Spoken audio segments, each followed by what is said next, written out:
انسان کا دل ایک آئینے کی طرح ہوتا ہے۔ یہ آہستہ آہستہ وہی عکس دکھانے لگتا ہے جسے یہ سب سے زیادہ شوق اور حسرت سے دیکھتا ہے۔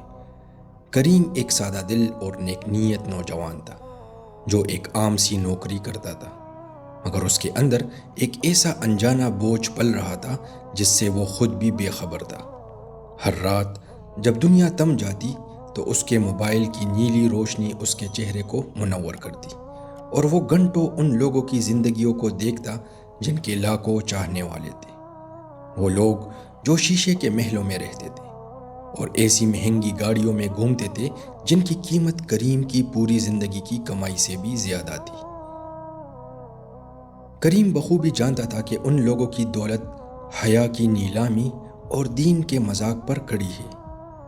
وہ دیکھتا تھا کہ کس طرح وہ ایسی باتوں کی نمائش کرتے ہیں جو اسلام کے بیان کردہ حدود سے باہر ہیں، مگر پھر بھی ایک خاموش حسد اس کے اندر کسی زہریلے پودے کی طرح پھیلنے لگا۔ اسے اکثر یہ ناانصافی محسوس ہوتی کہ کیوں وہ لوگ جو اتنی بے باکی سے دنیا کے پیچھے بھاگ رہے ہیں بادشاہوں جیسی زندگی گزار رہے ہیں، جبکہ اس کی اپنی حلال کی کمائی اسے ایک تکا دینے والے سفر جیسے لگتی۔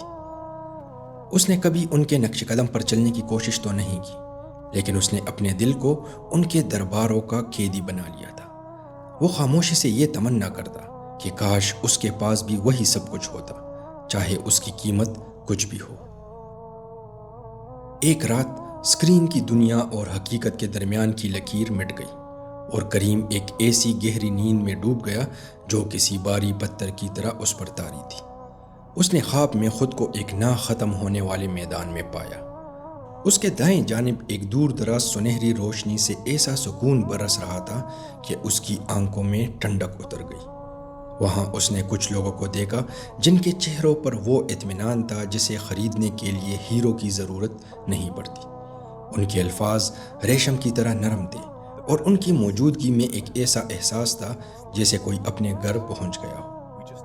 مگر جیسے ہی کریم نے ان کی طرف قدم بڑھایا، بائیں جانب سے ایک گرجدار اور کوکلا قہقہا بلند ہوا۔ اس نے مڑ کر دیکھا تو وہی ہجوم نظر آیا جسے وہ برسوں سے اسکرین پر دیکھتا آ رہا تھا۔ وہ سب وہاں موجود تھے، وہی مہنگے لباس اور سونے کی زنجیریں پہنے ہوئے جن پر کریم کبھی رشک کرتا تھا، مگر اب وہ منظر خوبصورت نہیں رہا تھا۔ وہ سونا اب زنگ آلود لوہے کی طرح دکھ رہا تھا اور ان کے ریشمی لباس بوسیدہ اور داغدار تھے۔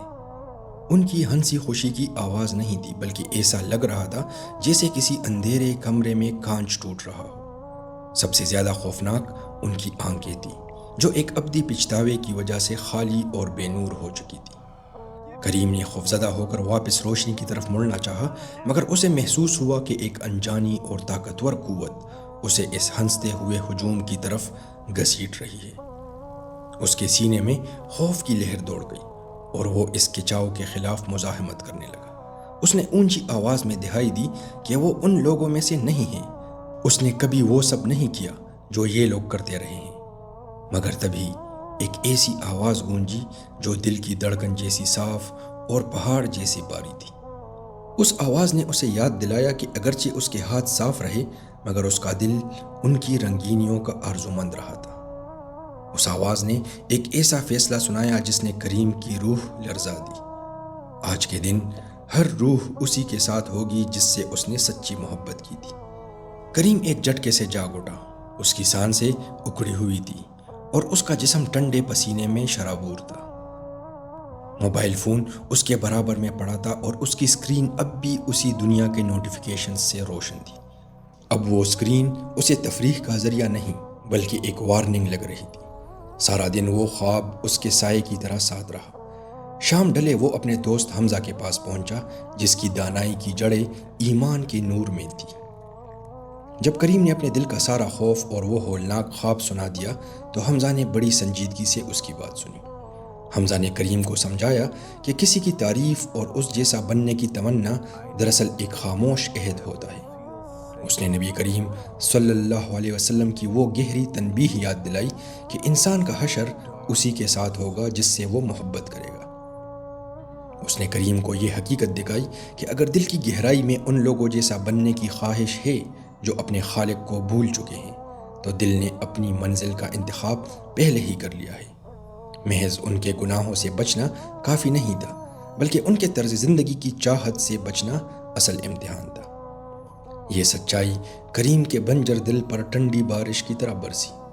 اسے ایک دم سب کچھ صاف نظر آنے لگا۔ وہ سمجھ گیا کہ وہ اپنی روح کو زہر دے کر اس کی صحت مندی کی امید کر رہا تھا۔ اس نے ایک گہری سانس لی اور اس کا ہاتھ اب لرز نہیں رہا تھا۔ اس نے فیصلہ کر لیا تھا کہ وہ اب اس تماشے کا حصہ نہیں رہے گا جو اس کی روح کی قیمت پر دکھایا جا رہا ہے۔ اس نے اپنی ڈیجیٹل دنیا کی صفائی شروع کر دی اور ان تمام آوازوں کو خاموش کر دیا جو اسے اللہ سے دور کر رہے تھے، اور ان کی جگہ ایسی آوازوں کو دی جو اسے کردار، مقصد اور اس حقیقی کامیابی کی طرف لے جاتی تھی جو قبر کے بعد بھی ساتھ رہتی ہے۔